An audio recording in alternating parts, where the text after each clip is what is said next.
Parfait. Bon Samuel, 1 heure et demie tous les deux pour parler de ta vie, ton parcours, ton entreprise et aussi un petit peu de ta famille et de ta philosophie de vie. Ouais, déjà, avec grand plaisir. Comment est-ce que ça va déjà? Tu vas bien? Pas mal, un peu fatigué en ce moment, on en parlera après, mais j'ai un bébé, donc du coup, obligatoirement, tu as un nouveau rythme qui fait que quand tu dois gérer une entreprise et une famille, bah, c'est un peu chaud au niveau de la fatigue, mais hyper motivé parce que je m'éclate familialement, je m'éclate professionnellement, donc du coup, obligatoirement, tu as un dynamisme qui surpasse la fatigue et qui est un vrai moteur. Donc ça va. Est-ce que tu peux nous dire ton parcours en quelques mots, rapidement, et après on va approfondir tout ça? Ouais, carrément. Bah, du coup, j'ai un parcours qui est un peu scolairement, on va dire, atypique. Ouais. J'ai fait des études un peu diverses et variées. J'ai eu du temps à me trouver. Après ça, j'ai travaillé en tant que salarié dans plusieurs boîtes de plusieurs tailles. Et il y a 3 ans, un peu avant le Covid, j'ai décidé de me lancer et de devenir entrepreneur, de monter ma boîte. Et c'est ce que je fais aujourd'hui. Okay. Ce qui est drôle, c'est qu'en fait, on se connaît pas tellement, toi et moi. C'est qu'on s'est rencontrés il y a une semaine de ça à peu près, à une plénière du COMEX 40, où moi j'intervenais pour parler de recrutement et d'employabilité auprès des jeunes. Et toi, en tant que membre du COMEX 40, donc c'est là où vraiment on s'est rencontrés pour la première fois. Tu as accepté l'invitation hyper rapidement. La raison pour laquelle tu as accepté cette invitation, c'est. Il y a 2 raisons principales. La première, c'est que du coup, le COMEX 40 dont je fais partie et auquel je suis membre, on va dire, vraiment participatif et actif pour faire bouger ça, du coup, dans ce cadre-là, vu qu'on a un partenariat, du coup, c'est aussi, ça sert aussi à ça, à ce qu'on s'implique personnellement. La deuxième chose, c'est que du coup, tu représentes une école, tu vois, et moi, mon vrai sujet, même si je suis pas vieux, mais je veux pas faire de grands discours de vieux alors que j'ai 30 ans, mais du coup, tout ce qui touche à l'éducation, à la formation, à aider et accompagner et parler un peu aux jeunes générations aussi qui vont être diplômées maintenant, ça, c'est des sujets qui me touchent, donc je refuserai jamais une invitation, que ce soit pour parler dans une école, parler dans une université, ou vous aider, vous accompagner, vous à TBS. Tu parlais de l'accompagnement éducatif, accompagner les jeunes. Aujourd'hui, tu es entrepreneur, tu as eu donc souvent des échecs, des réussites, mais des fois, il y a une question qui vient souvent, c'est qu'est-ce que moi, entrepreneur? Qu'est-ce que tu conseilles peut-être aux jeunes, par exemple, comme moi, qui souhaitent demain devenir entrepreneur? Comment on peut être? Écoute, c'est une question qui est pas facile. Tu vois, je peux te répondre un peu à la Otis en te disant il n'y a pas de bonne ou mauvaise situation. Donc, te faire un long discours et te perdre. Je peux aussi te répondre un peu, tu vois, comme l'élu en te disant que la différence entre un bon et un mauvais chasseur, tu vois, en vrai, ça dépend de qui t'es. En fait, pour moi, le bon entrepreneur, c'est le mec qui respecte qui il est en tant qu'humain. Okay. Et c'est moi des erreurs que j'ai faites, hein, mais si au départ, tu vois que tu te dis, ok, j'ai entrepris, je commence à avoir mes premiers salariés, donc du coup maintenant je suis un patron, donc du coup je dois agir comme un patron, en fait tu commences à faire n'importe quoi si ça ne correspond pas avec ce côté. Tu vois. Et moi c'est un peu ce que j'ai fait au début, parce que du coup moi j'ai entrepris, j'avais 27 ans, j'ai recruté des gens qui avaient 20 ans au début, j'ai pas un écart d'âge très important avec eux, mais mine de rien, tu commences à prendre une posture un peu hiérarchique de il faut que j'affirme mon autorité, voilà, tu vois. Et moi, ça me ressemble pas du tout. Okay. Donc, j'ai eu des galères au début parce que ça passait pas, parce que tu vois, le costume que je mettais, c'était pas bien. Et donc, j'ai changé complètement ça. Il n'y a pas besoin de crier fort pour avoir de l'autorité. Il n'y a pas besoin d'être quelqu'un d'autre pour bien entreprendre. Je suis pas Bernard Arnault, tu vois, très clairement. Je suis pas Xavier Niel, ils sont complètement différents l'un de l'autre. Je suis pas Steve Jobs, mais je suis, on va dire, moi, et c'est ce que je représente aussi dans l'entreprise. On en parlait, on a fait un week-end d'intégration.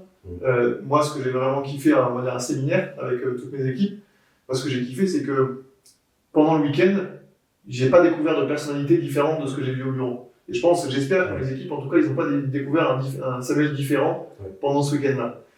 Et donc, c'est vraiment ce que j'essaie d'amener, c'est de dire, pour moi, quelqu'un qui est bon dans l'entrepreneuriat, c'est quelqu'un qui est qui il est et qui le met au service de sa boîte. Voilà. Okay. Donc voilà, faire une réponse qui me correspond. En tout cas, c'est la réponse que je t'amène avec 3 ans et demi d'expérience. Peut-être je serais ravi qu'on s'en reparle dans 10 ans et j'aurai peut-être une réponse différente. Peut-être qu'on va changer d'avis. Comme tu as dit, ça fait 3 ans et demi que tu as monté ta boîte, WeMet. À quel moment tu t'es dit, ok, je vais monter WeMet et je vais reprendre? Du coup, l'idée, elle m'est venue il y a 8 ans. Okay. Donc ça fait quelques temps. À l'époque, j'étais en alternance dans une boîte à Toulouse qui s'appelle Extra Life, qui propose des services pour les créateurs de jeux vidéo. Okay. C'était du full B2B. C'était ma première vraie grosse expérience de travail. Et j'ai eu de la chance parce que je suis arrivé dans une boîte qui était en formation et j'étais le bras droit du dirigeant, du boss. Et donc, il m'a amené partout avec lui, notamment sur les salons pro. Et il m'a fait vraiment confiance, il m'a laissé de l'autonomie. Et je suis arrivé, donc du coup, j'ai toujours ce truc-là. Donc avant d'aller au salon, tu fais tes cartes de visite, donc tu les imprimes, tu fais des trucs, etc. Tu les prends avec toi, tu vas sur le salon, tu les distribues dès que tu peux le maximum. C'est le jeu de donner le plus de cartes de visite possible. Ouais. Tu en récupères aussi le maximum pour qu'à la fin du salon, tu recontactes tout le monde. Et moi, il m'est arrivé deux choses. C'est que le deuxième salon que je fais, je mets une veste le matin en partant, je prends ma valise, je regarde la météo, et je vois que là-bas, finalement, il va faire beaucoup plus frais que ce qui est prévu. Donc du coup, avant de sortir, je laisse les clés sur la porte, change de veste, je pars. Et en fait, toutes mes cartes de visite, elles sont restées dans l'autre veste à la maison. Et donc, je me retrouve 3 jours en Allemagne sur un salon sans carte de visite. Donc je passe vraiment pour un blaireau, pour un naze. Je suis jeune en plus, tu vois. Donc vraiment, ça n'est pas le mec professionnel du tout. Donc je me suis dit, bon, enfin, la carte de visite, c'est vraiment relou en termes de praticité, tu vois. Faut toujours penser à l'écran, en avoir assez, etc. Donc j'ai dit, il faut qu'on trouve une solution à ça. Et le deuxième truc, c'est que quand on me donnait les cartes de visite, moi, pas de papier, derrière, après, il fallait que je les retraite numériquement, et puis surtout, après la fin, je les jetais à la poubelle, quoi. Donc, on va dire, de façon éco-responsable, ça n'a aucun sens. Ouais. De produire quelque chose pour que tu rentres après l'information sur un support numérique, pour après jeter le support physique. Enfin, nous, ça ne nous correspondait pas, enfin, moi, ça ne me correspondait pas dans ce que j'imaginais. Et voilà, j'ai eu l'idée comme ça, de me dire, il faut qu'on trouve une solution aux cartes de visite. Je me suis pas lancé de suite parce que fallait que je travaille, on a tous des contraintes de vie. Moi, il fallait que je paye un loyer, que je sois un peu aussi dans la sécurité de l'emploi. Oui. Et je voulais aussi découvrir un peu le monde du salariat, de l'entreprise, tu vois, via en étant employé. Tu fais ça. Ouais, exactement. Je voulais découvrir ça parce que j'ai toujours eu cette fibre d'entreprendre, tu vois. Ouais. Donc je me suis dit, le jour où je vais entreprendre, je sais pas si je pourrais faire un retour en arrière. Ouais. Donc du coup, je me suis dit, avant d'entreprendre, je vais me laisser, tu vois, une marge. Et donc du coup, j'ai travaillé l'idée un peu à côté. Entre-temps, j'ai monté une autre boîte. Ok. Qui a craché complet, qui n'a pas du tout fonctionné. Si, on en parlera. Et donc du coup, je le faisais un peu à côté. J'ai continué, j'ai changé de taf, etc. Et puis un jour, je parle avec ma femme, du coup, et je lui dis, tu sais, j'avais cette idée et tout. Et elle me dit, bon, l'idée que tu as eue, elle est pas mal, mais faut qu'on la retravaille, donc on l'a retravaillée tous les deux. Okay. Et on a monté WeMet ensemble début 2020. Okay. Il y a eu le confinement, donc bien évidemment, pour les cartes de visite, c'était pas le meilleur créneau, tu vois. Bon, voilà, c'est un peu l'histoire de WeMet, mais on a persévéré, tu vois, on n'a pas abandonné, on n'a pas dit, bon, il y a le Covid, on est tous chez nous. On s'est dit, bon, ok, c'est un tremplin pour nous. Maintenant, comment on fait qu'une situation mauvaise, comment on va faire pour la transformer? On a trouvé des billets, je t'en parlerai peut-être plus tard, mais comment mieux vendre son produit aussi. Tu vois, on a beaucoup travaillé sur ça. Et voilà, on a eu beaucoup de chance. Okay. C'est une vraie question dans l'entrepreneuriat, tu vois, la chance. Pour moi, WeMet, ça marche aujourd'hui. Et j'ai réussi à lancer WeMet parce que j'ai eu de la chance d'être bien entouré et de faire beaucoup de rencontres qui nous ont amenés aujourd'hui, ici aujourd'hui. Tu vois, à force de parler avec des entrepreneurs, il y a deux familles. Il y a ceux qui disent que le projet, en fait, ils l'ont lancé, ils savaient jusqu'au bout que ça allait marcher. Ils n'ont jamais douté. Et il y a ceux qui ont douté. Toi, tu étais dans quelle famille? Moi, je doute. Moi, je doute toujours. Ouais. Je doute toujours, mais ceux qui doutent pas, j'aimerais bien les rencontrer. Hein. Ouais, mais... Tu vois, honnêtement, ceux qui doutent pas, ils sont forts, ils sont hyper forts. Moi, le doute, le doute pour moi, c'est comme le stress. Ouais. C'est-à-dire qu'en gros, tu peux le prendre du côté que tu veux. Ouais. Moi, le stress, par exemple, c'est un truc qui me pousse à me dépasser. C'est un truc qui est rarement bloquant. Je suis jamais en stress, tu vois, de me dire, je frise, tu vois. Je suis toujours dans un stress qui me dit, bon, ok, il faut que je me dépasse, il faut que j'y aille, tu vois. Ouais. Mais ça reste du stress. Le doute, c'est pareil. Moi, le doute, aujourd'hui, chaque chose qu'on fait, on ne sait pas si ça va marcher. Quand je lance la carte, je ne sais pas si ça va marcher. Ouais. Je ne peux pas te dire aujourd'hui, je suis persuadé. Moi, je pense que j'ai eu une bonne idée. Quand t'en parles autour de toi, tout le monde te dit, ah ouais, c'est une hyper bonne idée. Alors ça, faire très attention, parce que et c'est un conseil, ça pour le coup, que je peux donner à tout le monde, mais ne demandez pas à votre entourage s'ils trouvent que c'est une bonne idée. Okay. Demandez-leur de payer pour votre idée. D'accord. Et là, tu verras qu'il y a beaucoup moins de monde qui sont prêts à payer. Parce que quand ça te coûte rien, les gens ils te disent ouais, c'est super cool, top, exceptionnel et tout. Bon, t'es prêt à payer pour ça? Ouais, mais ouais. Du coup, dès qu'il y a un investissement, alors, c'est pas obligatoirement payé, tu peux leur dire est-ce que vous pouvez passer du temps, etc. Tu vois. Ouais. Et ça, du coup, ça te montre vraiment. Donc, moi, je me dis bon, ok, j'ai une bonne idée, je sais, j'ai des bons retours, mais bien sûr que tu doutes. Enfin, moi, bien sûr. Et tout ce qu'on fait, on doute. Mais ça nous permet aussi de nous remettre en question. Le doute, il t'amène le fait de rien prendre pour acquis. Ouais. Même des choses qui marchent. Tu vois. Et c'est un truc un peu avec des réseaux sociaux, tu vois, qu'on a aujourd'hui, mais on en parle, tu vois. Aujourd'hui, Maréline, ma community manager et chargée de com qui est là, mais c'est un truc qu'on en parle souvent ensemble. Sur ton Google Review, sur ton Google My Business, tu peux avoir 50 avis 5 étoiles et un avis 1 étoile. Mais toi, ton avis 1 étoile, il va te toucher, tu vois. Et des fois, cet avis-là, il va te faire douter, te faire tout remettre en question. Alors que si tu prends le ratio, avoir 5% de gens qui sont pas contents, c'est pas mal, tu vois. Enfin, c'est déjà pas mal, ça fait 95% de gens hyper contents, cool. Mais ça marche pas comme ça. Ces 5%-là, cette personne-là, elle est importante. Et donc, elle te fait douter, elle te fait remettre en question. Il faut bien évidemment pas tout changer pour elle, parce qu'il y a beaucoup de gens qui sont contents, mais ça te fait douter. Et ce doute-là, il te permet de te garder aussi dans le jus du truc, tu vois. Ouais. Toi, ça te garde de te dire qu'il y a des gens peut-être qui sont pas d'accord avec le produit, la carte connectée, des choses comme ça. Ouais, mais carrément. Mais nous, d'ailleurs, c'est toujours ce qu'on dit à tous nos clients. Tu vois, et notamment les gros, on leur dit, imagine-toi une grosse boîte qui a 1000 collaborateurs qui vont commander 1000 cartes. Nous, on lui dit, ne commande pas 1000 cartes. Commande-en 20. Ouais. Et fais un test. Vois si chez toi, ça marche. Parce que peut-être que chez toi, ça va pas marcher. Pour plein de raisons. Parce que tu as une cible qui est pas assez technophile, parce que tes collaborateurs, ils sont pas prêts au changement. Voilà, il peut y avoir des raisons. Alors honnêtement, aujourd'hui, ça nous arrive quasiment jamais qu'il y a un pilote, enfin un test, qui n'aboutisse pas à une commande. Mais on dit toujours, en fait, nous, on prend pas de risque avec ça, parce que ce qu'on cherche, c'est pas des clients, c'est des utilisateurs. Nous, on a besoin que les gens ils utilisent nos cartes. Moi, de dire, je te vends ta carte, tu la prends, tu la mets dans ton tiroir et tu l'utilises jamais, j'ai aucun intérêt à faire ça. Ouais. Parce que moi, ce dont j'ai besoin, c'est que les gens ils fassent connaître le produit, parce que c'est un produit nouveau.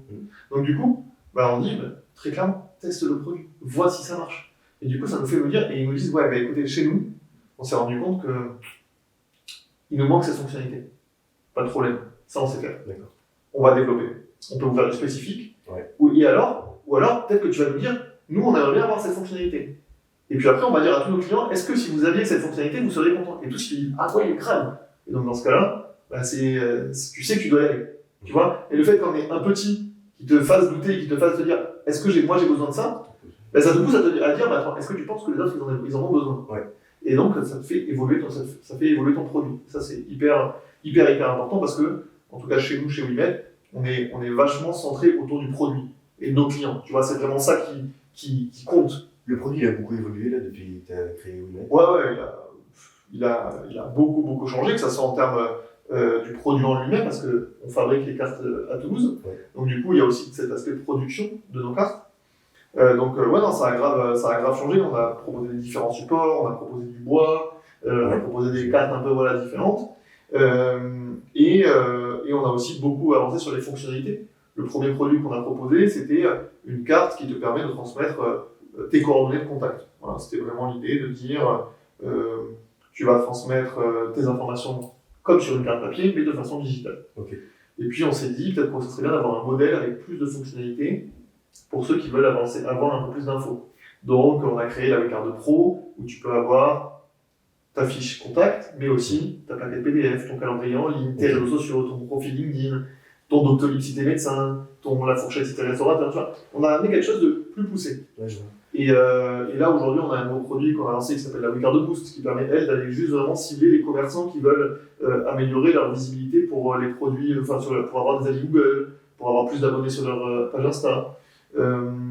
Et on a aussi ajouté des fonctionnalités. Tu vois, typiquement, on a ajouté une fonctionnalité qui s'appelle WeConnect, qui permet en plus de toi donner ta carte de façon digitale, de récupérer le lead et de créer que ta carte en fait est une sorte de générateur de lead et que ça te les implémente dans un CRM.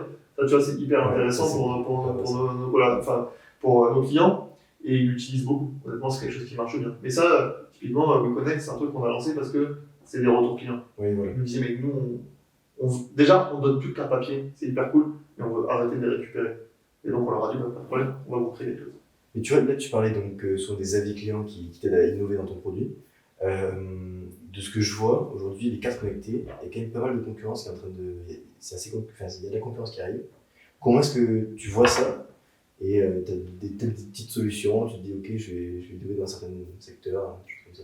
Je vais te faire un retour qui est le retour vraiment WeMet et qui me ressemble aussi. Beaucoup de ces concurrents-là qui se sont lancés, ils se sont lancés après nous parce que nous on était les premiers en France, mais quoi qu'il arrive, je doute pas qu'il y en a beaucoup qui ont eu l'idée quasiment en même temps que nous, c'est juste que le temps pour développer le produit il a pris plus de temps, tu vois. Mais je dis pas, ils nous ont tous piqué l'idée, tu vois. Honnêtement, ça on s'en fout. Parce que ça a aucun sens en fait. Moi j'ai rien inventé, le mec il avait eu une idée similaire. Il y a peut-être 10 ans, tu vois, un truc comme ça, mais c'était pas le bon moment. Nous, on est arrivé au bon moment, voilà. La concurrence, tu as deux façons de l'avoir. Soit tu dis, en fait, mes concurrents, c'est mes amis. En gros, je dois me concentrer pour les battre. Ouais. Et dans ce cas-là, c'est une vision un peu jeune de l'entreprise. Ouais. On a pas mal de concurrents qui parlent mal de nous, on sait, on a des clients qui nous racontent. Ça n'empêche pas que nous, en fait, on continuera d'être comme on est et plutôt comme la seconde option. La seconde option, quand tu vois la concurrence, tu les vois comme des compétiteurs. Ouais. Mais quand tu es un compétiteur, les gens contre qui tu fais la compétition, c'est pas des amis. C'est des gens qui te poussent à aller plus loin. Nous, la compétition, et donc du coup la concurrence, elle nous a permis de faire deux choses. La première, c'est de nous dépasser, d'aller plus loin, plus vite, de toujours penser à innover. Ça nous a maintenus dans le rythme. Ça nous a aussi prouvé qu'il y avait un marché. Parce que quand tu es tout seul, en général, c'est pas bon signe. Si tu as des concurrents qui arrivent, ça veut dire qu'il y a un marché, qu'il y a un potentiel, qu'il y a des gens qui s'y intéressent. Donc c'est hyper positif. Et aujourd'hui, la réalité, c'est que la carte de visite connectée, sans contact, NFC, tu l'appelles comme tu veux, ça représente moins d'1% du marché de la carte de visite en France. Ouais. C'est-à-dire qu'il y a encore beaucoup de potentiel. Moi, mon ami, c'est pas mes concurrents. Je peux te les citer, tu vois, Vcard, Keepful, Vice, MyEverCard, Just One Card, c'est des jeunes qui sont, je crois, vers Annecy. Enfin, on les connaît. Mais eux, c'est pas nos amis. Eux, ils vont dans le même sens que nous. Ouais. Qui est de dire, à nous tous, on doit aller chercher 99% du marché. Ouais. Tu vois? Donc en fait, moi, la concurrence, je dis, mais en fait, on travaille tous dans le même sens. Ce sens-là, il est de dire, notre objectif, c'est que les gens, au lieu de taper sur Google carte de visite, ils tapent carte de visite connectée. Et plus on vendra de produits tous, plus il y aura de recherche, plus on vendra de produits tous. Tu vois ce que je veux dire? Donc en fait, c'est un cercle qui est hyper vertueux pour tout le monde. Mais ça, pas tout le monde le comprend. Ça, c'est, voilà, la concurrence, t'as plusieurs façons de l'avoir. Nous, on l'a toujours vu comme ça. Et honnêtement, quand on a des prospects ou des trucs qui partent chez les concurrents, on a perdu. Je te dis pas qu'on est content, je vais pas te mentir. Mais c'est pas grave. Parce que ils ont changé. Ouais, je vois. Et tu parlais tout à l'heure du mot utilisateur. Et ça, je pense que c'est hyper important pour vous. Aujourd'hui, WeMet, ça marche bien. Tout à l'heure, tu parlais d'un truc hyper intéressant en interne. C'était les séminaires, l'idée que tu faisais des choses avec ton équipe. Comment ça se passe, WeMet, en interne? WeMet en interne, ça me ressemble. En gros, c'est ce que j'essaie de faire. Ça ressemble aussi à la personne que je suis devenu via le travail. Je me suis toujours dit que les personnes avec qui je travaille, moi en l'occurrence, je les vois plus que ma femme et mon fils. Je les vois plus que ma famille. Et donc du coup, si je viens le matin et que j'ai des gens autour de moi que j'ai pas envie de voir, déjà ça va me saouler. Et si dans l'espace dans lequel tu as une ambiance qui est pas bonne, du coup en fait le soir quand tu rentres, t'as passé une journée pourrie et c'est pas un kiff. Donc du coup, l'objectif de quand j'ai créé WeMet, c'est de me dire, on va travailler, on va gagner de l'argent, on va avoir une entreprise qu'on va essayer d'amener au plus grand succès possible, mais on va avoir aussi une entreprise jeune, fun, Jeune, c'est pas une question d'âge, hein. C'est une question de mentalité. C'est une entreprise où tous les collaborateurs, ils ont envie de venir travailler le matin. Moi, honnêtement, si j'ai quelqu'un qui dans mon équipe qui me dit écoute, en ce moment, Wimet, je peux plus, je suis pas motivé à venir travailler, il n'y a pas de problème. On trouvera des solutions, je t'accompagnerai pour faire autre chose, pour partir, mais il est hors de question que quelqu'un vienne travailler avec la boule au ventre, que quelqu'un vienne travailler en n'étant pas heureux d'être là, que les tâches et les missions qu'ils font ne leur plaisent pas.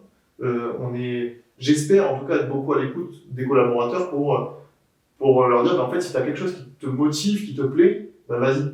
Parce que s'il fait une tâche qu'il a envie de faire, bah, il sera 10 fois plus productif que si c'est une tâche imposée que tu lui as donnée qui va pas lui plaire. Alors, bien évidemment, c'est pas utopique ce que je te raconte, bien évidemment qu'on leur donne des tâches qu'ils n'ont pas envie de faire des fois, qui sont un peu chiantes, mais moi le premier. J'ai des tâches, tu vois, quand je fais la compta, moi ça me fait pas vibrer. Ce qui me fait vibrer, c'est d'innover, d'inventer des produits, tu vois, de faire ça, tu vois, de faire ce que je fais aujourd'hui. Ça fait partie de mes bons moments, on va dire, d'entrepreneur. Mais c'est des trucs obligatoires. Voilà, c'est comme partout, il n'y a rien de parfait tout le temps. Mais voilà. Et donc, Wimet, comment ça se passe en interne? Bah, j'ai une équipe qui est relativement jeune. Donc, on fait beaucoup de choses ensemble. Voilà, que ce soit le midi, tu vois, j'ai pas une grosse partie de l'équipe qui regarde la ville avec cœur brisé au bureau, que ça soit, tu vois, on a fait un séminaire, c'est pareil, c'est un exemple que je te donne, mais qui représente vraiment qui on est. C'est-à-dire que les séminaires, en général, c'est la semaine, parce que c'est des jours de travail. Nous, chez Wimet, on a dit on fait un séminaire sur le week-end, on n'a pas beaucoup de travail, hein, je t'avoue, c'est aussi histoire de passer du temps ensemble, mais on le fait sur un week-end avec un jour férié et tout. Bon, ça compensera après pour chacun. Mais on a dit, on fait un truc un peu sympa, un peu stylé ensemble, des activités et tout. Il y a tout le monde qui a dit oui direct, sans hésiter. Okay. Et alors, je parle pour moi, mais j'en ai parlé avec d'autres, tu vois, qui ont ce même retour. Mais lundi soir, quand on est rentré du week-end, on s'est pas dit on a passé un séminaire cool. On s'est dit on a passé un week-end entre amis. Et ça, tu vois, ça c'est hyper important. Faut faire attention de ne pas casser les barrières, de ne pas prendre non plus trop d'aise, parce que des fois c'est plus difficile quand tu es trop proche affectivement de certaines personnes, parce que c'est compliqué de prendre des décisions. Mais là, tu vois, on a passé un week-end cool, juste, tu vois, on était bien, et tout le monde est rentré motivé. C'est ça dont on a besoin aussi. Mais voilà, mais comment ça se passe Wimet en interne? Vous êtes combien en interne? Là, on est 10. Vous êtes 10? Ouais. Okay. Moi, je voudrais revenir un petit peu à qu'est-ce qui a fait que Wimet est ce que c'est aujourd'hui, et surtout comment tu étais quand tu étais jeune en fait, parce que souvent la jeunesse ça joue beaucoup sur ce qu'on est après. C'était quel type de jeune? J'ai eu deux périodes jeunes. J'ai eu la période, on va dire, avant le lycée, où j'étais plutôt introverti. Je parlais pas beaucoup, j'avais pas beaucoup d'amis, j'étais pas trop en phase avec les jeunes avec qui j'étais à ce moment-là. Mais j'ai toujours eu un truc qui était... Alors j'étais dans un tout petit collège aussi, où il n'y avait qu'une seule classe. Donc en fait, tu avais aussi les gens qui te suivaient d'année en année, tu voyais pas vraiment autre chose, tu vois. Tu n'avais pas l'occasion de te faire d'autres amis. Et moi, il y a des choses qui ne me correspondaient pas à ce moment-là, tu vois, ça matchait pas trop. Et puis j'ai eu une deuxième partie où je suis parti du coup en seconde, où je suis parti dans un lycée public, Fermat à Toulouse, un des grands lycées toulousains. Et du coup, j'ai eu l'occasion de voir beaucoup plus de monde d'un coup, tu vois, parce que d'une classe, je suis passé à 11 classes de seconde. Donc, du coup, tu as l'occasion de te faire vraiment des amis qui te correspondent à toi, où tu as l'occasion d'avoir ta personnalité, d'être libre. Et j'ai eu de la chance, tu vois, pas toujours de chance, mais j'ai eu de la chance de tomber dans une classe où j'avais des gens qui étaient hyper sympas, qui me correspondaient, avec qui j'ai créé vraiment de fortes affinités. Et du coup, j'ai commencé à me libérer et à commencer à avoir des traits de caractère qui m'ont suivi. J'ai toujours eu des choses qui étaient que j'étais ami avec moi, je suis toujours ami avec les gens pour ce qu'ils sont. Je ne vais pas regarder combien les parents ils vont gagner, de quel milieu social ils viennent. Et donc j'ai toujours eu des amis qui avaient un peu rien à faire ensemble, tu vois. Mais quand tu les mets ensemble, finalement, ils se rendent compte qu'eux aussi, ils ont des trucs à se dire entre eux, tu vois. Et donc c'était toujours un peu rigolo de faire un peu ces chocs de culture de temps en temps. Mais moi, c'est toujours un truc qui m'a animé de dire, j'aime bien créer des groupes. Tu vois, ça c'est mon truc chez WeMet aussi. C'est que voilà, j'aime bien avoir des gens qui matchent bien ensemble et moi je sais que ça va bien matcher, tu vois, je les connais assez. Donc du coup, ça c'est ça. Et après, j'ai des traits de caractère qui ont commencé à faire que du coup, j'ai bien avoir des responsabilités. Tu vois, on prend des exemples débiles, mais tu vois, dès que je suis arrivé au lycée, de la seconde à la terminale, j'ai été délégué parce que j'aime bien être là pour les autres aussi. Je prends beaucoup plus de plaisir à offrir quelque chose à quelqu'un qu'à me faire un cadeau à moi. Alors, ça veut pas dire que je m'achète rien. Tout le monde chez WeMet pourra te dire que je suis un acheteur compulsif. Il y a des gens qui rigolent. Il y a des gens qui rigolent dans la salle. Mais voilà, je suis un acheteur compulsif, mais j'aime bien faire plaisir aux gens, tu vois. Et ça, c'est quelque chose que j'ai toujours eu et que j'ai aussi aujourd'hui. Et moi, mon objectif, ça a toujours été chez WeMet que tout le monde soit bien, s'y retrouve, et tu vois, qu'ils prennent du plaisir dans ce qu'ils font. On fait beaucoup de challenges, de trucs et tout, justement pour ça. Et voilà, et j'ai aussi commencé à aimer parler. Ouais. Tu vois, parler en public, ça m'a jamais fait peur. C'est des choses qui m'ont jamais effrayé. Parler devant des gens, raconter des choses, me livrer aussi. Tu vois, parce que ni là ni jamais, je fais rarement de la langue de bois. C'est-à-dire que s'il y a quelque chose qui me plaît pas, je vais te le dire. Des fois, je devrais prendre un peu plus de pincettes. Mais voilà, j'ai toujours été plutôt franc, tu vois, sur ça. Et ça, c'est un trait de caractère que j'ai vraiment gardé. Donc ça m'a aidé beaucoup parce que quand j'ai lancé WeMet, j'ai participé à beaucoup de concours de pitch. J'ai beaucoup raconté notre histoire. J'ai beaucoup dit et raconté ce qu'on faisait. Et quand t'es pas bloqué, tu vois, on parlait du stress, mais quand t'es pas bloqué par le stress de parler devant des gens, en fait, moi, il m'a poussé à me dire, faut que je réussisse, tu vois. Et donc, quand je parlais, t'es animé de quelque chose.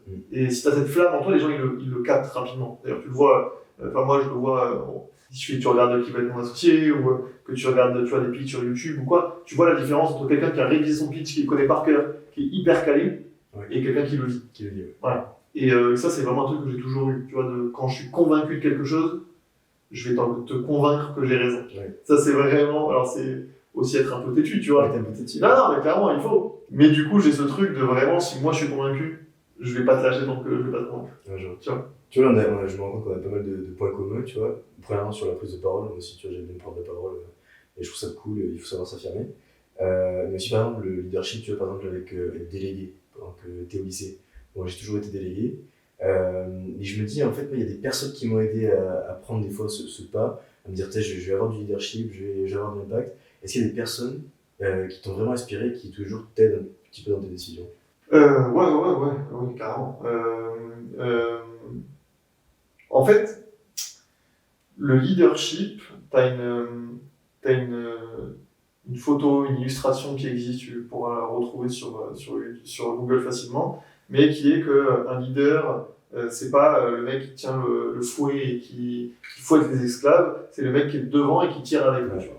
Bon, ça c'est pour illustrer, mais c'est réel. C'est-à-dire qu'en fait, ce qui est réel dans le leadership, c'est que tu peux pas être le leader de gens qui sont pas prêts à accepter ça. Tu vois ce que je veux dire aussi? Et donc du coup... Désolé, je n'ai pas trouvé ce haut-parleur. Donc du coup, désolé, c'est Cyril. Donc du coup, non, mais l'idée du leadership, c'est aussi de dire, tu as besoin d'avoir des gens qui sont prêts aussi à accepter ça. Et donc c'est un travail qui n'est pas unilatéral. Donc du coup, moi j'ai toujours eu la chance d'avoir des gens qui m'ont poussé et qui ont cru en moi en disant, je vais lui faire confiance. Tu vois, et ça c'est hyper important. Alors après, quand tu parles du quotidien de Kimed, tu vois, ici on est chez moi, donc je vais te parler de la première qui m'aide au quotidien, c'est ma femme, bien évidemment, Anna. Anna, elle a sa plus grande qualité, c'est d'être extrêmement sincère et honnête, tu vois, vraiment. Et c'est pour ça aussi, je pense que notre couple fonctionne. C'est parce qu'on est tous les deux honnêtes et sincères l'un avec l'autre, et on laisse pas des mauvaises situations des fois s'envenimer, on les résout de suite. Et donc j'ai l'avantage que quand elle est là, du coup, quand j'ai un doute, quand j'ai une question, elle me dit non mais Sam, regarde où on en était il y a 2 ans. Regarde où on en est, tu vois. Et donc je me dis putain, je repars le matin, je suis à bloc, elle a raison, elle m'a remotivé. Et donc du coup, tu vois, à ce moment-là, c'est ma leader à moi, mais ça me permet moi du coup de me remotiver pour après redevenir un leader au travail, tu vois. Clairement. Donc voilà, de toute façon, t'as toujours quelqu'un au-dessus de toi, et puis j'espère que des fois l'inverse est vrai aussi, que des fois elle est dans cette situation où elle se dit merde, tu vois, ça se passe pas très bien, etc. Et moi je dirais, mais oublie pas quitter. Alors elle est avocate, elle va être diplômée en décembre, il n'y a pas de raison que ça se passe mal. Donc du coup elle a fait des belles études, des longues études, pour moi c'est une machine de guerre, vraiment, que ce soit au niveau des études, mais aussi au niveau de son travail. Elle est vraiment forte, elle est faite pour le droit, tu vois, ça se voit. Tu le sens. Ouais, mais ça se voit. Enfin, si je te la présenterai, j'espère un jour, mais tu verras que quand elle te parle de droit, tu comprends qu'elle sait ce qu'elle fait. Tu vois, elle inspire aussi la confiance. Donc du coup, non, c'est cool. Et du coup, Mabel, tu vois, t'as toujours des coups de moins bien, et donc du coup, j'essaie aussi d'être là pour lui dire, mais enfin, t'es une machine de guerre. Il n'y a aucune raison que tu doutes de toi. Et donc ça lui permet, elle, après, derrière, de reprendre, si elle a une réunion avec un client ou quoi, de dire, mais en fait, écoute-moi, c'est moi qui ai raison, c'est mon métier, tu vois. Ouais. Et donc, ce rôle de leader que t'as, il est obligatoirement drivé par ça. J'ai eu de la chance d'avoir un père qui était chef d'entreprise. Okay. Donc j'ai toujours eu cette figure un peu de qu'est-ce que c'était entreprendre. Tu vois, il avait, bien évidemment, tes parents, tu vois, je découvre après qu'ils ont des défauts aussi. Ouais. Mais moi, quand j'étais jeune, ce que je voyais de mon père, c'était beaucoup qu'il il se souciait de ses employés. Ouais. Il était dans les travaux publics, il avait une équipe de 300 personnes. Et en fait, à la maison, je voyais que s'il devait, pour des raisons diverses et variées, licencier 5 ou 10 personnes, bah, ça le touchait, tu vois, vraiment. Et donc ça, c'est des valeurs que moi, j'ai voulu garder aussi, tu vois, et qui se sont imprégnées depuis le départ, de me dire, mais en fait, le monde de l'entreprise, c'est des vies aussi que tu manages, que tu fais vivre, etc. Donc, c'est pas juste un numéro, tu vois, sur un dossier. Et j'ai ma mère, du coup, qui est au quotidien également. Elle, pour le coup, ce qu'elle m'a beaucoup apporté, c'est la confiance en moi. Donc, tu vois, c'est de me dire, quoi que tu fasses, je sais que tu réussiras.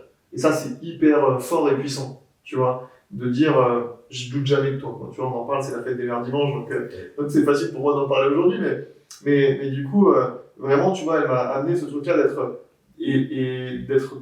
d'avoir toujours confiance en moi, et surtout, d'être toujours présente. Parce qu'il y a quelque chose qui est hyper lié au leadership, qui est que si t'es pas là, c'est hyper dur d'être un leader. Même parce que faire des Slack, les Teams, les trucs, etc., les visios, c'est hyper cool. Mais si t'es pas présent vraiment pour les gens, c'est pas obligatoirement physiquement, mais si vraiment au quotidien t'es pas là à les suivre, à leur parler, etc., ben en fait, t'es pas un leader. Ça marchera pas. Ouais. Tu vois, parce que ça va pas coller, etc. Et du coup, moi, tu vois, ma mère, elle a beaucoup été là, et dès que j'ai eu besoin, elle a été là. Ça, c'est hyper important. C'est ce que j'essaie aussi de transmettre, tu vois, à mes équipes, c'est-à-dire que je sais que, j'espère qu'eux savent que s'ils ont besoin de quelque chose, moi, je serai toujours là. Que ce soit personnel, mais surtout professionnel, hein, parce que c'est de ça dont on parle, mais s'il y a une question, un rendez-vous, etc., je me libère. Je trouve du temps, tu vois. Et ça, en fait, tu te rends compte que quand tu fais ça, ben, en fait, ça fonctionne dans les deux sens. Ouais. Parce que quand tu es impliqué pour eux, ils vont être hyper impliqués pour toi. Moi, j'ai de la chance, vraiment, j'ai une équipe aujourd'hui qui regarde pas les horaires. Ouais. Alors, il n'y a pas de raison de finir à 20h tous les soirs, mais s'il y a un besoin, il n'y en a pas un qui va dire un mot. Il n'y en a pas un qui va dire « Ah, 17h30, bon, allez, je vais rester 5 minutes, 10 minutes de plus, mais jamais. » S'il y a besoin, il reste. Tu vois. Et ça, c'est hyper important parce que c'est vraiment ces deux sens, là, tu vois, de confiance qu'on s'est donné. Et donc, du coup, ça matche bien. Au début de l'interview, là, au début de l'échange, tu as dit un truc assez intéressant qui me fait tilt. Tu as dit j'ai toujours eu la volonté d'entreprendre. Ouais. Enfin, je sais pas si depuis tout jeune, tu t'es dit, même si tu as un parcours plutôt mathématique, tu t'es quand même dit un jour je serai entrepreneur. Ouais, alors en fait, moi j'ai un problème avec les règles et les ordres. Voilà. Donc du coup, ça a toujours été une évidence pour moi que si je voulais m'épanouir personnellement, il fallait que professionnellement, j'ai personne au-dessus. Oui, je vois. Voilà. En gros, ça c'est vraiment moi ma problématique de base. Ensuite, dans les expériences que j'ai eues, je me suis rendu compte que des fois, quand tu as quelqu'un au-dessus, bon, c'est pas dérangeant, tu peux quand même t'éclater dans ce que tu fais.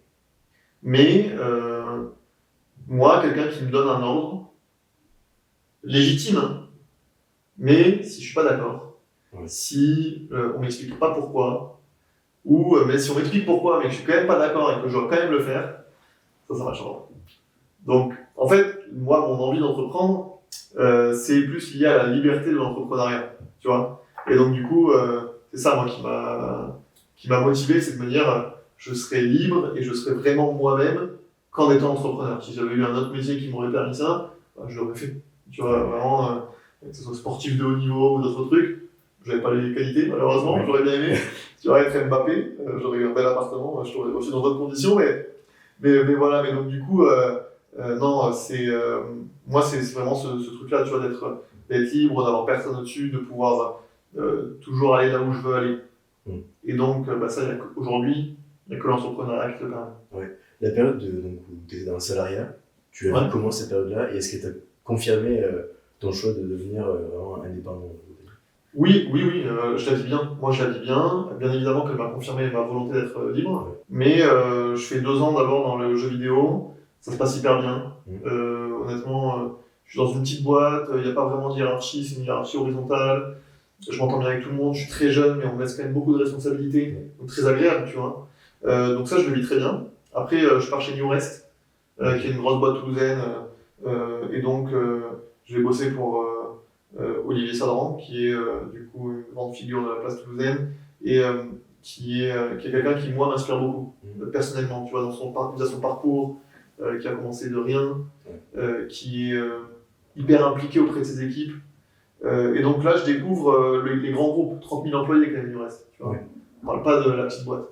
Mais je découvre une boîte où il y a une hiérarchie, une vraie hiérarchie, mais tout le monde est accessible. Tu vois, moi, le premier vendredi soir où j'arrive, j'ai 23 ans et je me retrouve à l'apéro en face de Lézan, quoi, tu vois. Et pour moi, je me dis, waouh, du coup, je flippe un peu, tu vois, je me dis, bon, est-ce que je dis santé, est-ce que je trinque ou quoi, tu vois. Je suis là un peu en angoisse et lui, il sait qui je suis quand même, il sait que je suis arrivé, il Samuel, tu vois. Moi, je dis, bon, ok. Enfin, tu vois, et je me dis, ça c'est un leader. Ouais. Parce qu'un mec, il sait dans le groupe qui est arrivé ce mois-ci, qui je suis, pour quelle équipe je travaille, quels sont mes sujets. Ouais. Ça, c'était très fort. Moi, ce qui m'a vraiment impressionné, c'est que il savait sur quoi je bossais, tu vois. Et je me dis, mais ça ne le concerne pas. En fait, bien sûr que ça le concerne, sa boîte. Mais pour moi, je me disais, une boîte avec autant d'employés, c'est obligatoirement, ton N+1, ton N+2, ils sont au courant, mais au-dessus, ils prennent des décisions stratégiques globales. Là, pour le coup, c'était pas le cas, et donc du coup, j'ai passé 1 an où j'ai pris beaucoup de plaisir. Un des gros sujets, c'est l'ambiance aussi. Il y avait une très bonne ambiance. Donc je me suis fait beaucoup d'amis là-bas. Ça a bien matché, et voilà, et j'avais un CDD d'1 an, et à la fin, du coup, ils me font une proposition, mais il y avait des questions de mobilité, où il fallait bouger un peu partout dans le monde.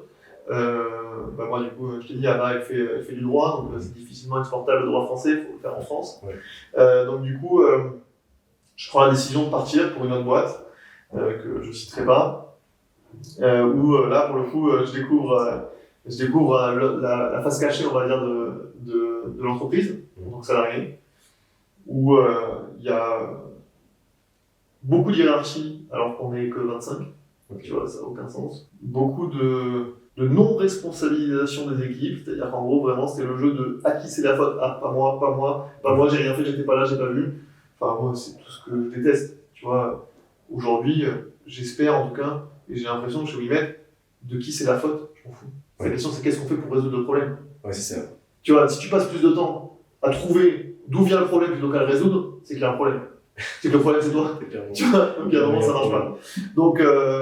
Donc, au final, je me retrouve dans cette boîte-là et je gagne bien ma vie, tu vois. Mais je suis pas heureux. Honnêtement, au quotidien, je suis pas heureux. Je me lève le matin difficilement, très difficilement.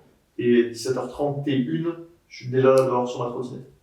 Okay. Tu vois, vraiment, c'était vraiment... Je faisais l'aller-retour, j'étais là pour les horaires, pour faire mon travail. Je faisais mon travail, pas mal, mais ça ne me correspondait pas. Et au final, j'en ai parlé il n'y a pas longtemps avec Anna, tu vois, mais c'est une chance que j'ai eue.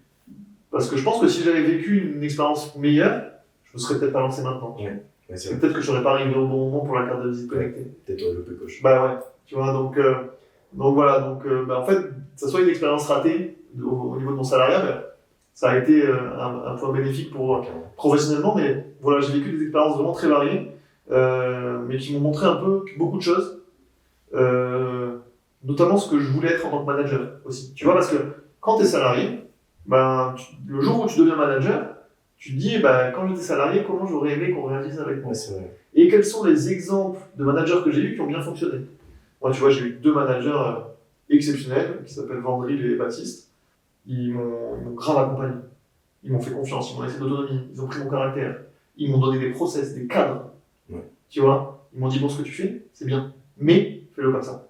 Parce que comme ça, tu auras plus d'impact. Parce que ce que tu fais, si tu arrives même à avoir raison, si tu n'arrives pas à faire passer le message, bah, tu as raison tout seul. Au final, c'est toi qui as raison. C'est souvent comme ça. Donc, du coup, ils m'ont amené beaucoup de process, ils m'ont cadré, ils m'ont formé en fait.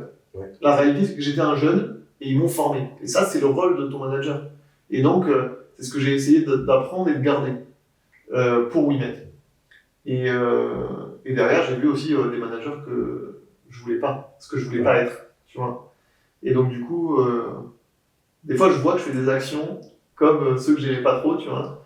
Et je me dis, putain, mais qu'est-ce que tu fais? C'est ça, genre, c'est pas possible. Donc, tu te remets direct en question et tu reviens, tu dis, excuse-moi, je voulais pas lui dire ça, ça n'avait pas de sens, et on passe à autre chose, tu vois. Si tu le fais assez rapidement, tu désamorces direct et tu passes. Mais donc voilà, donc mon salariat, ça a été hyper bénéfique parce que bah, ça m'a servi aujourd'hui, tu vois, sur ce que je veux être, ce que je veux pas être, et aussi ce que peuvent ressentir mes collaborateurs. Tu vois. Là aujourd'hui, au quotidien, une journée avec Samuel Dessert, c'est quoi? Qu'est-ce qui se passe la journée? Bah c'est hyper varié, c'est aussi l'avantage de l'entrepreneuriat, c'est que tes journées sont jamais vraiment les mêmes. Moi, ça commence toujours avec un petit réveil en famille. Du coup, plus ou moins tôt, voilà, je dis un petit Noah qui a bientôt 7 mois. Et donc, du coup, les réveils, c'est un peu varié. Des fois, tu es réveillé à 4h, des fois à 7h, donc ça bouge. En général, je suis au bureau à 7h30, entre 7h30 et 8h. Je traite mes mails, les urgences, mes gros clients, on va dire. Après, à partir de 9h, on a une réunion d'équipe tous ensemble, avec toutes les équipes, pour que chacun parle un peu de sa journée. Ça permet aussi à toutes les équipes, peu importe leur activité, de savoir ce que font faire les autres, savoir si aujourd'hui je peux plus ou moins les déranger, selon l'importance et la gravité de la situation. Donc tout le monde est aussi au courant de ce que tout le monde fait, tu vois, c'est important d'avoir... On est une petite équipe, donc c'est plus facile. Et après, là, ça va dépendre. Soit je vais gérer le côté innovation, donc on va parler tech, on va parler dev, on va parler avec nos équipes techniques, on va faire améliorer les produits.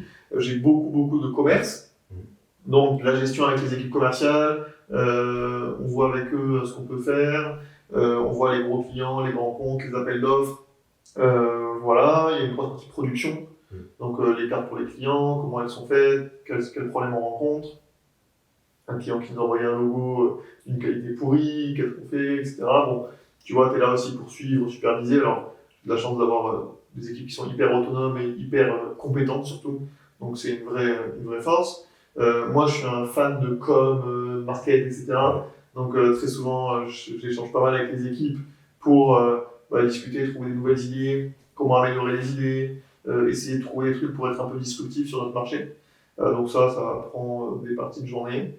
Et après, j'ai toute la partie administrative plus large, on va dire. Donc que ce soit la partie compta, la partie créer des dossiers pour lever des fonds, s'occuper avec la banque de sujets, parce que on a un client qui ne paye pas, donc il faut le relancer. Enfin, voilà, c'est le quotidien un peu de l'entreprise. Donc voilà, et j'essaie de me tenir, on va dire, au maximum à être entre 18h et 18h30 maximum à la maison. Okay. Pour après passer du temps en famille. Ouais. C'est hyper important. C'est un peu bateau comme réponse, mais c'est la réalité aujourd'hui, c'est que c'est des moments que j'ai pas envie de rater, même si j'ai une entreprise. Ouais. C'est aussi pour ça que j'ai une entreprise, donc c'est pas l'un et l'autre sont pas en contradiction. Et donc voilà, après bien évidemment c'est facile, mais des fois tu as des impératifs, des fois tu as des salons qui doivent partir 4 jours, donc ça compense un peu. Et voilà, et après, petite série le soir et ou petit apéro sur la terrasse, et ça repart le lendemain, quoi.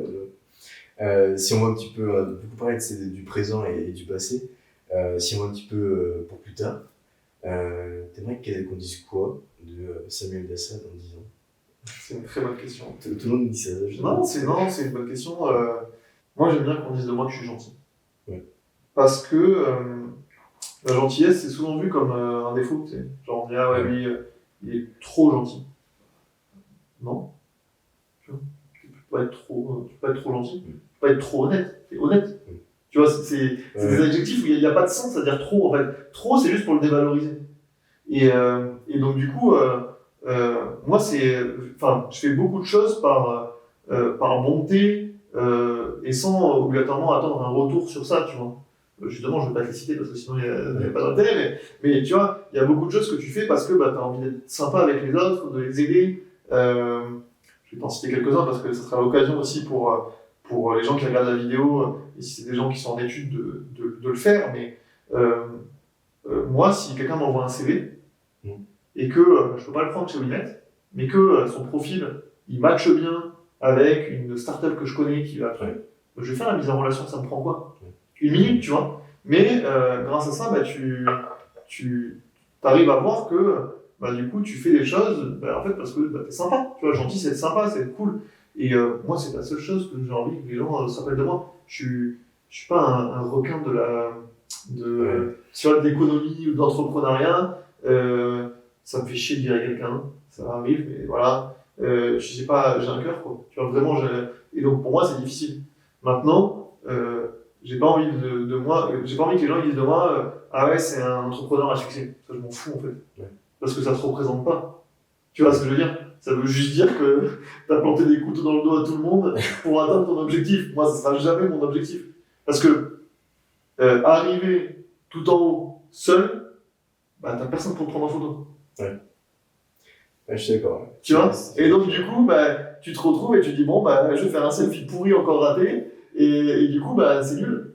Moi, l'objectif, c'est justement, tu vois, tu parlais des concurrents, je serais ravi qu'on soit tous multimillionnaires. Ouais. Tu vois, et qu'on soit concurrents de où est-ce qu'on part en vacances et où est-ce qu'on. Tu vois, là, on va rigoler. mais ça sera très bien. Tu vois, je m'en fous que eux s'écroulent et que nous, on réussisse. Donc, du coup, voilà. Si je devais. Que les gens parlent de moi dans 10 ans, j'aimerais qu'ils disent, ça veut dire ça, ouais, je le connais, c'est un mec hyper sympa, contacte-le, etc. Tu vois. Ça, j'aimerais qu'on le garde. En tout cas, j'espère que je le perdrai pas. T'as des passions ou pas? Ouais, pas mal. Je suis un hyper passionné. Ok.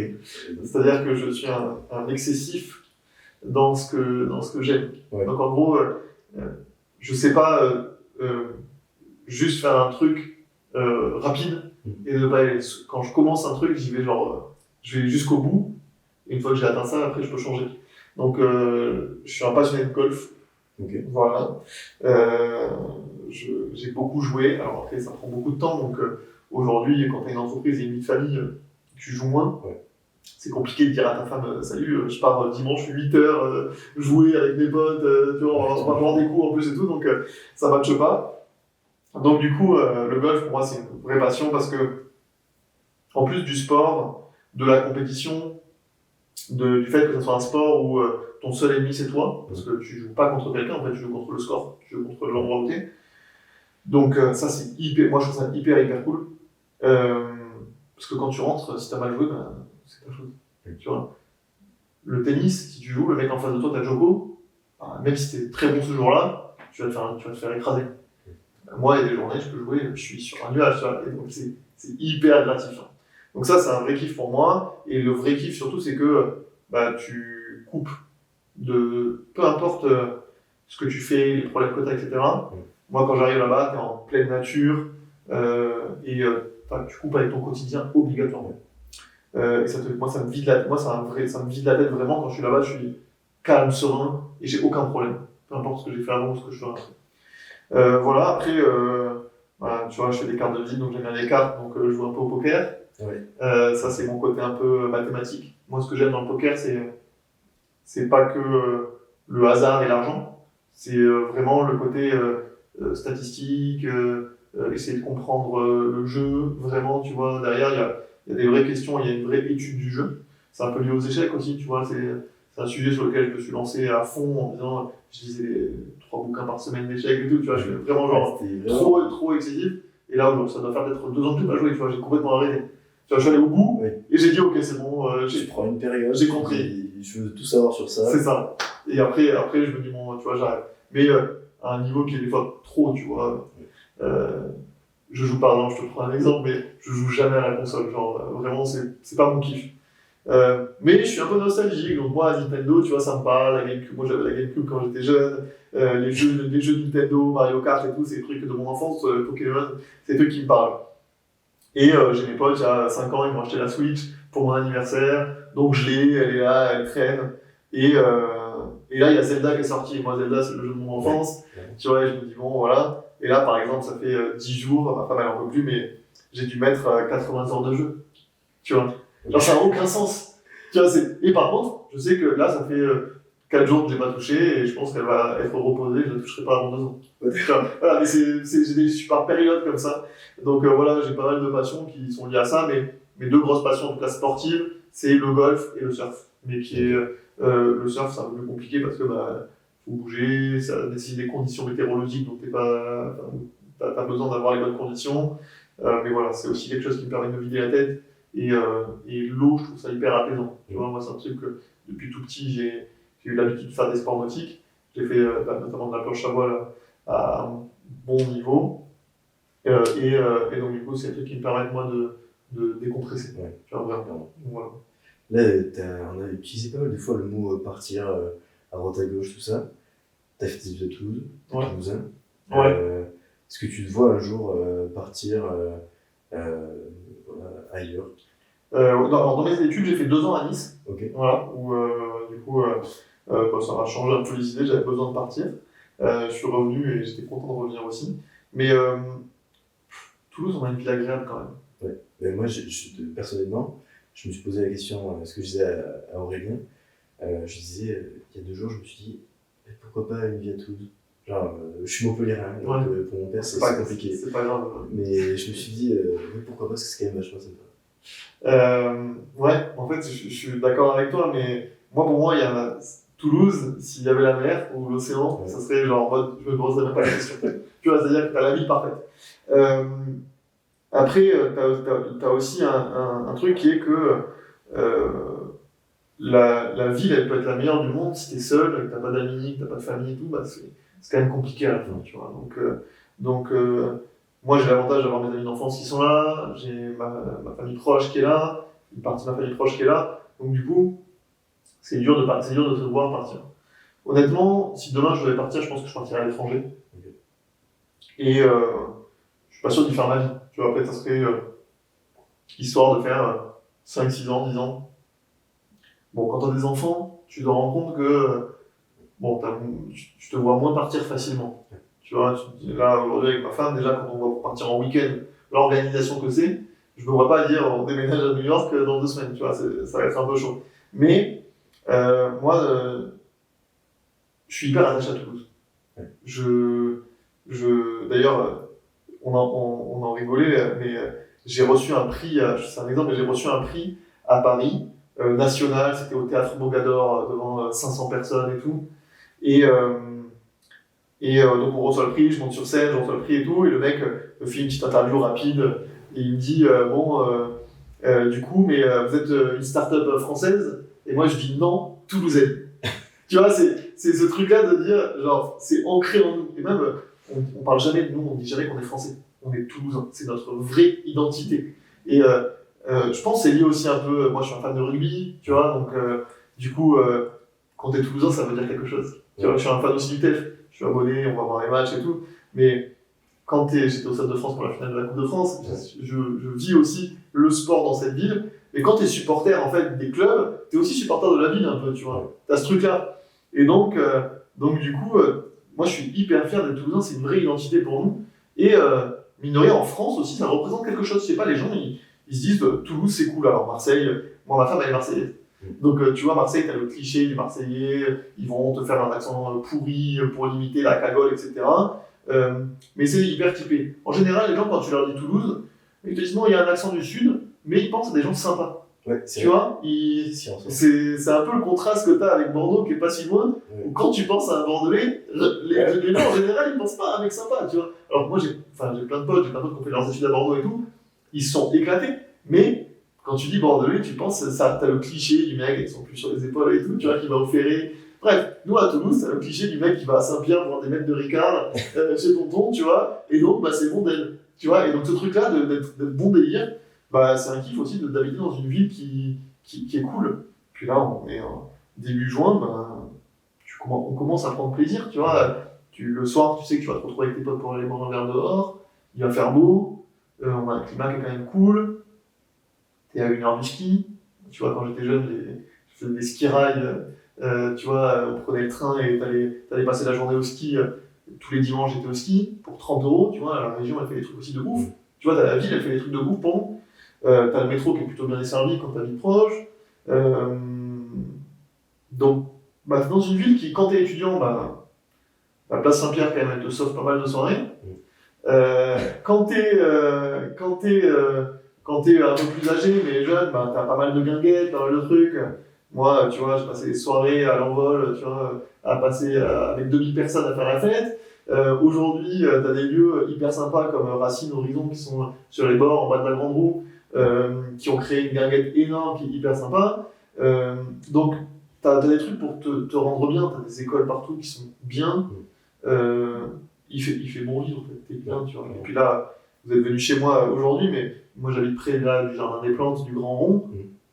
Tu vois, le soir à 18h, moi je prends la poussette, ou ma femme, on va se balader, ou le dimanche, tu vas te balader au Jardin des Plantes, tu vois des canards, tu prends une crêpe au Nutella, enfin, moi, c'est ma vie, quoi, tu vois, je vis pour ça, donc c'est cool. Honnêtement, je le changerai pas demain. Tu parlais tout à l'heure des étudiants qui soient toulousains ou d'ailleurs, mais est-ce que tu as un mot pour ces étudiants, pour, je sais pas, qui disent, ok, faut des conseils grâce à ton expérience, des moments qui t'ont marqué, ou des personnes, tu vois?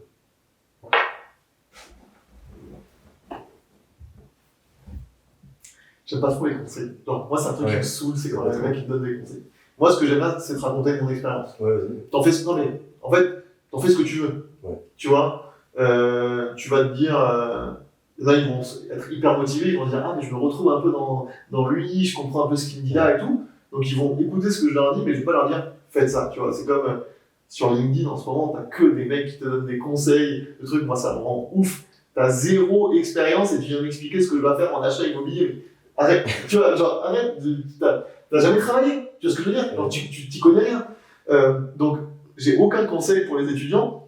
Le seul truc que je peux leur dire, c'est, moi, de mon expérience à moi, faites des trucs que vous kiffez. Et si vous faites un truc que vous kiffez pas aujourd'hui, ça veut pas dire qu'il faut se barrer. Des fois, tu peux trouver du plaisir dans ton activité, mais juste il faut le prendre du bon côté. Ce truc de voir la vie du bon côté, c'est pas un truc utopiste.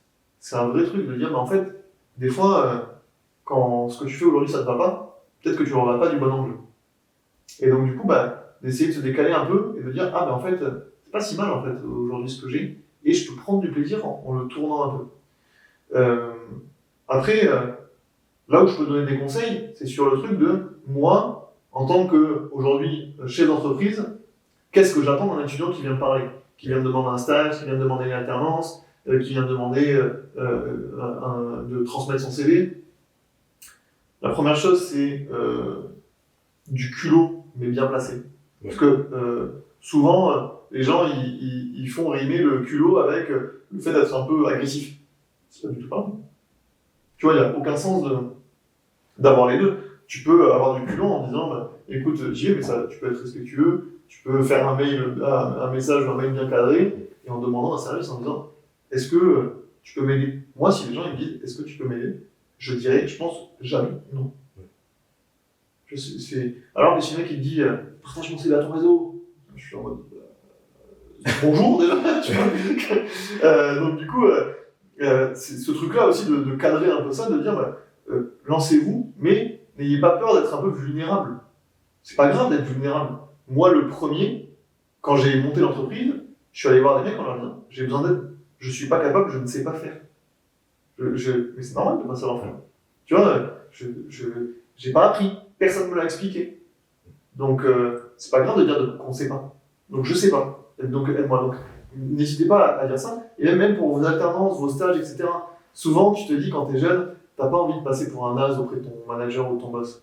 Donc, si tu sais pas, tu vas avoir tes collègues, tu dis, bon, attends, comment on fait ça? Et donc, eux, ils savent pas non plus, parce que du coup, c'est pas leur métier. Tu dis, bon, attends, allez, je vais tenter ça. Ne tente rien. Gagne du temps, pose la question à la bonne personne, humblement, en disant, écoute, voilà, tu m'as donné ça, j'ai pas compris. Est-ce que tu peux me réexpliquer? Et juste ça, tout le monde gagne du temps. Tu vois ce que je veux dire? Mais il n'y a pas de raison d'avoir de l'ego quand t'as pas compris quelque chose. Ça, c'est hyper important, et c'est quelque chose que t'as pas quand t'es jeune parce que tu sens que tu dois prouver. Tu vois, ce truc-là de dire, bah, je suis jeune, faut que je prouve, faut que je montre que je suis fort, etc. Moi, je préfère largement un collaborateur qui vient et qui me dit, écoute, tu m'as parlé de ça ce matin, j'ai pas voulu le dire devant tout le monde parce que je voulais pas passer pour un cède, mais j'ai rien compris.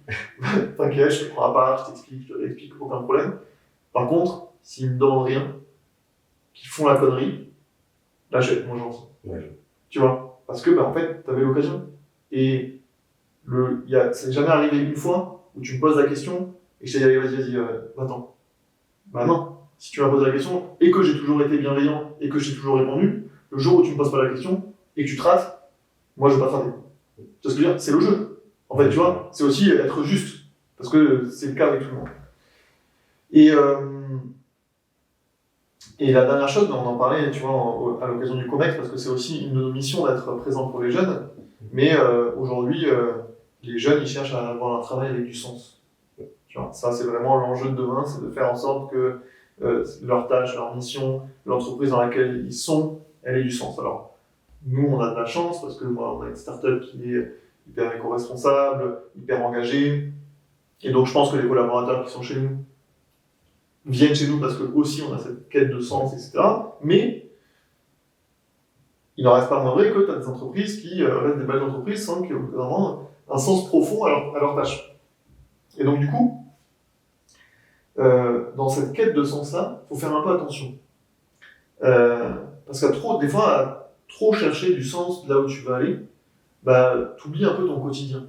Tu vois? Et moi, j'ai rencontré pas mal je dis ça parce que j'ai rencontré pas mal de jeunes et de mecs qui sortent d'école qui sont venus me parler et qui m'ont dit en fait, moi, ce que je fais au quotidien, c'est un peu nul. Quoi. Ouais. Je dis ouais, mais voilà. Ils me disent, mais par contre, je suis dans une boîte exceptionnelle, ça fait rêver tout le monde.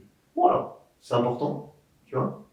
Mais si ton quotidien ne te plaît pas, ça va pas matcher, hein, tu vois. Donc il faut trouver cet équilibre aussi en te disant, ce qui est important, c'est aussi moi, tu vois. Et c'est un exemple qu'on prend souvent, mais tu vois, c'est pareil que dans l'avion. Si tu as un problème, tu mets ton masque à toi avant de mettre le masque des autres. Tu vois? Là, tu as des mecs qui disent on va sauver la planète, mais moi, je suis dans un état où je me lève le matin, j'ai envie de me pendre. Ouais. Non, tu vois, trouve ton juste milieu. Trouve un boulot où tu as du sens, mais aussi un boulot où tu t'éclates. Ouais. Tu vois, j'aime bien l'expression YOLO, tu vois, c'est vraiment le truc de bof à l'époque de tous les mecs qui se sont fait tatouer YOLO sur le bras et tout, tu vois, mais moi c'est ma passion, mais ce truc-là les années elles passent et tu pourras pas les rattraper, quoi. Donc ce que tu fais au quotidien, amuse-toi. Au moins amuse-toi. Ouais. Tu vois, bien évidemment qu'il faut sauver la planète, qu'il faut avoir un boulot qui ait du sens, que aujourd'hui les entreprises qui crament de l'argent pour rien faire et au détriment d'autres, ça ne peut plus exister. Bien évidemment. Tu vois, je ne le remettrai jamais en question. Mais si tu dois faire ça, et que tu dois faire la gueule toute la journée pour faire ça, je suis pas sûr que ton action marche vraiment sur le long terme, tu vois. Donc voilà. Donc amusez-vous. Amusez-vous vraiment. Là, en lien avec l'amusement, moi j'adore les films, j'adore les acteurs et la musique. Tu as fait un post LinkedIn la dernière fois où tu parlais comme quoi tu t'avais dragué sur MSN. Tu disais, quand j'étais jeune, je partais... j'écoutais la musique quand je partais de chez moi et tout. C'est quoi la musique qui te représente le mieux? Une musique que tu ne laisses pas, un truc sur lequel... Bon, il y en a plein. Je suis pas un grand fan de musique, tu vois, je vais pas te mentir, hein, je suis pas un mec qui écoute de la musique. Si tu me vois le matin aujourd'hui, je me mets les replays de Super Moscato Show, Rodel sans flamme, Moi, j'adore Julien Cazard, c'est un mec qui me fait taquer rigoler. Donc, j'écoute beaucoup de podcasts, notamment de sport, parce que je suis un passionné de sport et de tous les sports. Donc, j'écoute beaucoup ça, mais j'écoute bien évidemment aussi un peu de musique.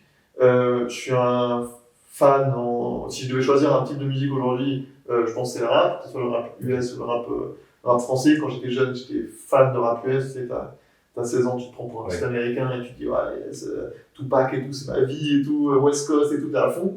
Alors que t'es habité à Toulouse, quoi. Je sais pas, quoi. Mais bon, voilà, donc du coup, j'ai beaucoup écouté du rap. Moi, j'ai beaucoup aimé aussi le rap français.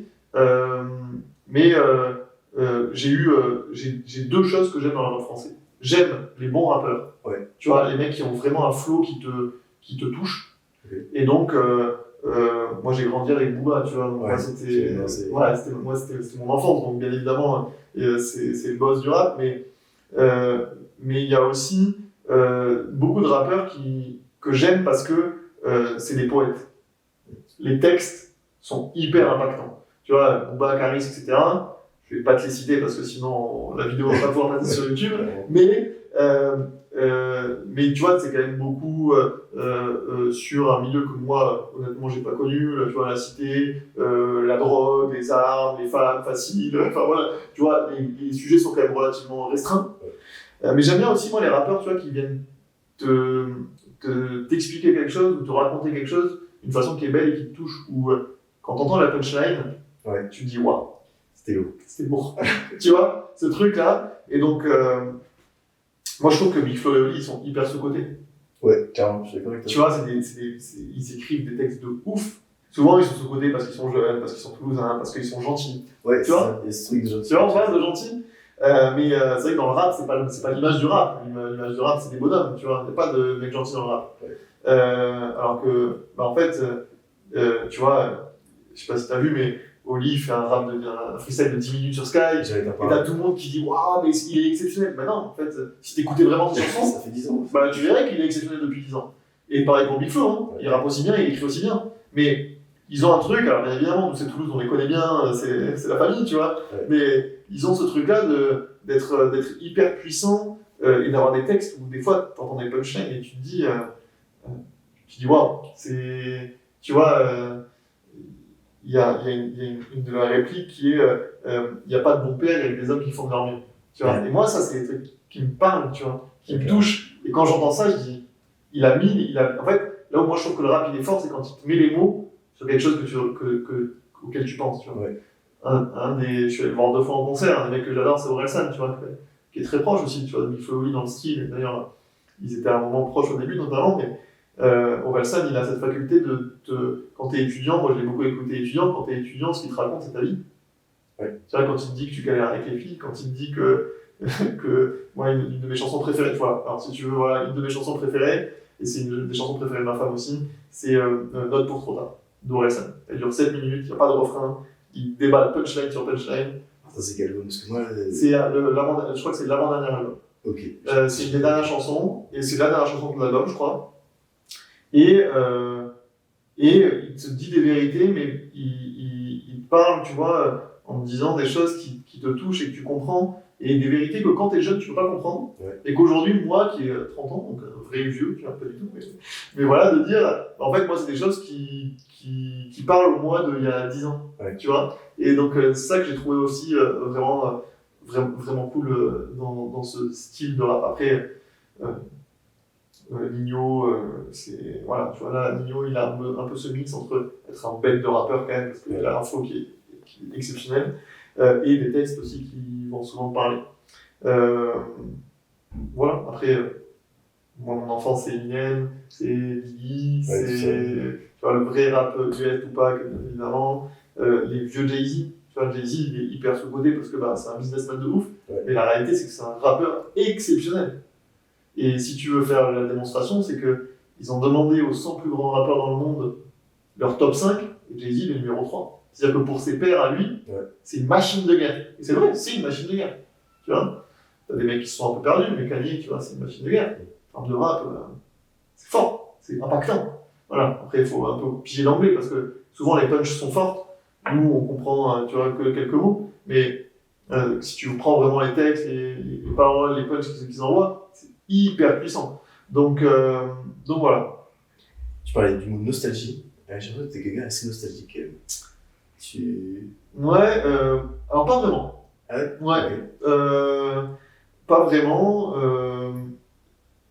J'aime bien avoir passé des bons moments et m'en rappeler. Tu vois. Mais pour moi, le plus sympa, il est toujours devant. Ok. Genre, en fait, mon niveau 0, c'est toujours le jour même. Tout ce qui s'est passé avant, c'est pas vraiment le cas. Moi, ce qui va m'intéresser, c'est les objectifs que je me suis fixés. Personnels ou professionnels.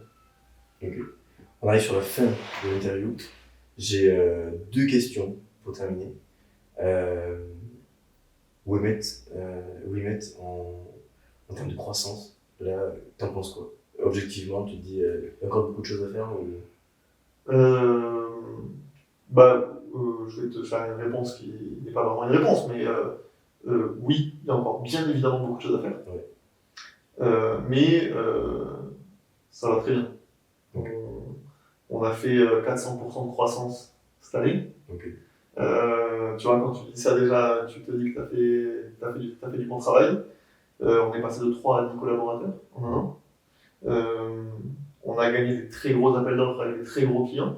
Donc on sait qu'on a du très gros potentiel à venir demain. J'ai une équipe aussi qui sait où elle va. Chacun sait où il veut aller, chez Wimet. Il y a aussi le fait que chacun a des perspectives d'évolution. Chacun veut recruter pour que ses équipes grossissent. Tu vois, enfin, donc il y a énormément à faire parce que de 1%, il faut qu'on passe à 50, 60, 70. Mais on n'a pas rien fait du tout. C'est ce pourcentage de croissance là. Ouais. Si tu veux mettre un élément pour toi qui est vraiment à cause de cette croissance là. C'est notre capacité à être focus client. Ok. C'est-à-dire qu'en gros, tout ce qu'il y a, les produits, client-produit, ça va ensemble, mais c'est-à-dire qu'en gros, on a vraiment créé un produit pour nos clients. Okay. Tu vois. Et donc, aujourd'hui, on gagne des appels d'offres, etc., parce qu'on a développé une plateforme, une carte, un outil qui est fait et qui marche pour eux parce que c'est eux qui on l'a co-développé ensemble, tu vois. Ouais. On n'a pas fait notre truc dans notre coin et on leur a dit voilà. On a dit bon, voilà une première version, qu'est-ce que vous en pensez? Les avis, comme on disait au début. Tu vois, voilà, c'est ça. Et donc du coup, ils ont dit bon, là, ça marche pas. Ok. On s'est trompé. On refait, on retravaille. Et là, la carte qu'on a aujourd'hui, c'est pas la version 2 ou 3, c'est la version 25. Tu vois? Où tu dis 1.8, tu vois, c'est ce que fait Apple. Tu vois, là, tu as iOS 15.7.1. Voilà, ouais. On fait ça. Aujourd'hui, ce qu'on fait, c'est ça. Bon, c'est cool. Et la dernière question, c'est Les Voltigeurs, c'est une série qui va continuer sur le temps assez long. Je te laisse choisir là, maintenant, sur les minutes qui viennent, sur les secondes qui viennent, la prochaine personne que tu connais, qui est entrepreneur, qui pour toi t'inspire, qui va faire l'interview avec nous. Bah, pour moi, c'est hyper facile. Parce que j'ai une start-up dans laquelle je suis aussi associé. Okay. Voilà. Mais j'ai plus un rôle, on va dire, d'accompagnement sur certains sujets, qui s'appelle Domi, okay. Qui est représentée par Marianne Kahn, qui est une femme exceptionnelle, qui a lancé une plateforme de santé mentale pour mettre en relation tu vois, les jeunes de moins de 30 ans, les parents, pour leurs enfants, etc.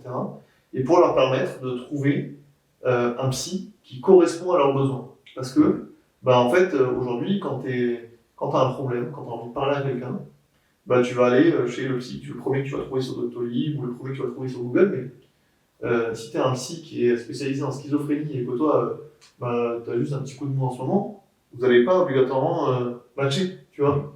Et donc, du coup, Marianne, elle a créé Domi pour faire en sorte que tu es la bonne personne en face de toi pour t'aider dans ton problème à toi, tu vois. Et donc, c'est un sujet qui me touche, moi, beaucoup, parce que on le voit encore aujourd'hui, il y a beaucoup de sujets d'harcèlement, beaucoup de sujets, tu vois, la santé mentale, c'est quelque chose qui est important, que ce soit pour les entrepreneurs, pour les jeunes, tu vois, qui cherchent du sens, pour, quand tu es au collège, lycée, c'est une période où tu commences à te construire une personnalité. Ouais. Si t'es pas bien accompagné, du coup, tu vas peut-être pas avoir les bonnes clés pour t'en sortir. Et tu peux arriver à des drames, comme malheureusement ça a été le cas il y a pas longtemps. Et donc, Marianne, elle a vraiment créé. Marianne, c'est une psy aussi. À la base, C'est une psy. ok. Elle a un vrai diplôme et tout. Donc, du coup, elle a créé cette boîte-là, mais c'est quelqu'un qui sait de quoi elle parle, tu vois. Et moi, quand elle m'a raconté son projet, elle m'a touché. Et c'est aussi un sujet qui est d'utilité publique, tu vois. Donc voilà, je pense que elle a beaucoup à parler. Elle est très jeune aussi dans son projet. Et elle vient de se lancer. Donc c'est souvent sympa aussi d'entendre toutes les galères auxquelles elle a pu faire face, parce qu'il y en a eu beaucoup. Mais je pense que c'est un sujet qui peut toucher aussi les étudiants, tu vois, parce que souvent quand tu es étudiant, toi tu as de la chance et je le vois, tu es plutôt sociable, mais tu vois, tu viens de Montpellier, tu arrives à Toulouse, des fois tu connais pas grand monde, tu vois, tu as des gens qui mangent tout seul le midi, ils mangent tout seul le soir, la journée elle est un peu longue. Tu vois, donc du coup c'est aussi bien de se dire, pour eux, pour ces gens qui, des fois n'ont pas les mêmes chances, on revient toujours à ce sujet-là, on va faire en sorte qu'ils n'en arrivent pas à des choses trop graves, et on va les aider, ils vont trouver quelqu'un qui leur faut. Donc voilà, je serais ravi de te mettre en relation avec elle et que tu échanges avec elle, parce que je pense qu'elle est hyper intéressante. Est-ce que ça te dit, je sais pas si elle est dispo ou pas, on l'appelle maintenant? Ouais, voilà. On lui propose, tu dis voilà, j'ai fait une super interview et ça te dit. Marianne, elle est jamais dispo, mais je vais l'appeler. Elle est super.